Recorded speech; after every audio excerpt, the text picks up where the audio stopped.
invitée de Rose dans son podcast Contradiction, ce jeudi 16 février 2023, Johanna Balavoine, la fille du célèbre chanteur Daniel Balavoine, a fait des révélations fracassantes sur ses addictions et, possiblement, celles de son père. L'accident de voiture causé par Pierre Palmade ce vendredi 10 février 2023 a conduit la chanteuse Rose sur le plateau de BFM Télévision. Et pour cause, elle a fait partie de ceux qui ont touché un jour à la cocaïne, avant d'en devenir accro. Sur le plateau de la chaîne d'information en continu, elle confiait à propos du comédien de 54 ans et des autres addicts à ce genre de drogue, « Soit on arrête quand on va mourir, soit on arrête quand la police nous arrête, quand on est au pied du mur.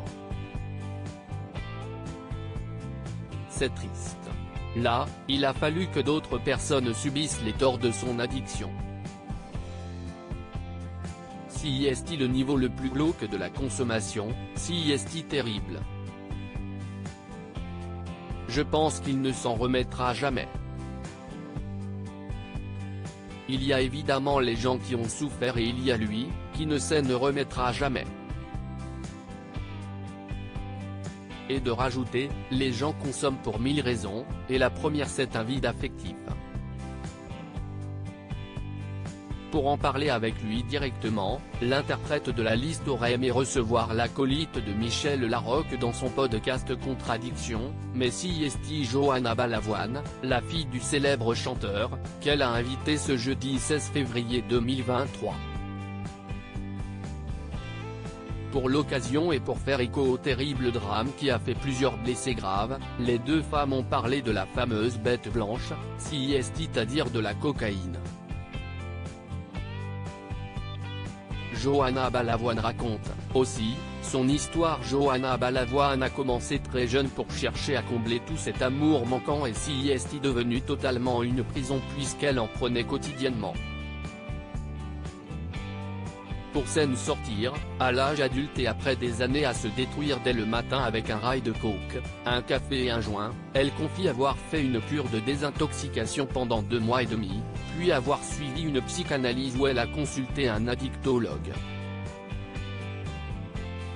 La jeune femme désormais sortie d'affaires parle également du côté festif de son père, Daniel Balavoine, qu'elle n'a jamais connu. Je crois que c'était un fêtard quand même, il a essayé des trucs. Je crois qu'il fumait des joints. Je crois que ça lui est même arrivé de prendre de la coke, mais je ne pense pas que c'était quelqu'un de... Je ne crois pas, de ce que je sais. Celle qui avoue au micro de Rose avoir été longtemps dans le déni et s'être auto-sabotée a donc lutté avec ferveur et noirceur pour remonter la pente. Mais aujourd'hui, si est officiel, elle s'est rangée du côté des résiliés. Des confidences aussi alarmantes que rassurantes.